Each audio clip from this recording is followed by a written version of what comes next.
Welcome back, everyone. Here to help welcome fall into our yards with beautiful straw bale gardens. Yes. Is Shirley. Shirley, you got to take us through this. Well, have you ever seen a straw bale garden that is just totally decorated out? It's just the perfect time right now for these ornamental grasses, all the harvest decor, and good old-fashioned straw bale gardens. I love it. It looks so, I mean, it has a lot of visual impact there. But let me start with this question. Yeah. What plants are sort of best to show off during the fall? Like, which one should we stick towards? I would say number one, it's prime time, guys, for your ornamental grasses. And right here I have as a centerpiece, pampas grass, tall, stately, beautiful ivory plumes. Look at that. It's just absolutely in its glory. And then flanking the straw bale gardens are these beautiful ruby colored celosia caracas. It's one of my favorite plants, especially right now. It's just got this beautiful pink center, beautiful burgundy and ruby type leaves. Yep. But take a look at my favorite and most exciting part of this design is the straw bale that is actually used to grow leafy greens, Shirley, color. You're blowing my mind. I love that. So you got the vegetables planted right there in the straw bale, but does this really keep them alive? Like, you can plant right in the straw bale and it's fine. Let me introduce you to straw bale gardening. Well, that's what I'm doing here. And to some of you too.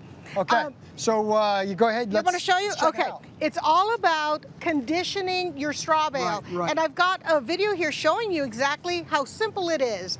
All you have to do is, for 12 days, you soak your bale. You go out there, you water it till it's nice and wet. I like to put it in my trough because this is a very, very important part of the cycle. You can't just plant in it. So I'm turning it around, making sure it gets some even coverage. And this is extremely important. You add nitrogen-rich fertilizer, about 1/8 of a cup for these mini bales. And you can see I just spread it right over the top. I'm gonna water it in and let it soak. And so the schedule for doing this, from the 12 days that you prep, you do this from day 1 to day 10, just alternate days, so about 5 times. And then here's the science that makes it really exciting fun. Friends, what happens, that nitrogen from the fertilizer, it goes right in there. There's bacteria in this straw bale. So it feeds that bacteria. That bacteria multiplies. It starts, it starts getting really hot in there, and then what happens? It starts to break down the straw, creating soil. And so that is why you can plant in it. You're not really like planting, and the straw bale itself is not keeping it alive. So, it's what it's made from. So by what you're saying, the science behind it, the prep work is so incredibly important. Now, I saw you kind of rotating the straw bale in the pre-tape there. Is there a side that is most important to plant in? Yes. You will notice, friends, that when you get a straw bale, there's usually the binding in front or on the top. You want to make sure this is towards the face because you don't want to have it here. You don't want to be cutting into it. I see. So always along the front. And then look how easy. We've been conditioning this, so it's pretty easy just to take some of this off. And you really do. Right in there. And you know what, guys? When you do your initial planting, you could either plant seeds or you can plant a plantlet, which is what we're doing today. So I'm just making little holes. Now, so while you're making those holes and you're kind of prepping it to get the plants in there, we're using straw bales today. Could you also use hay? No, don't use hay.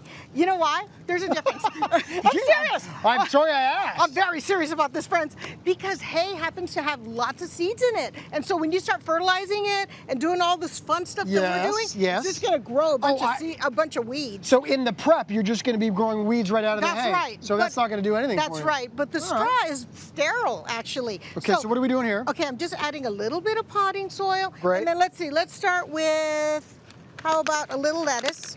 Little lettuce? Got a little romaine. Yummy. So simple. Just go ahead and open up your little hole here.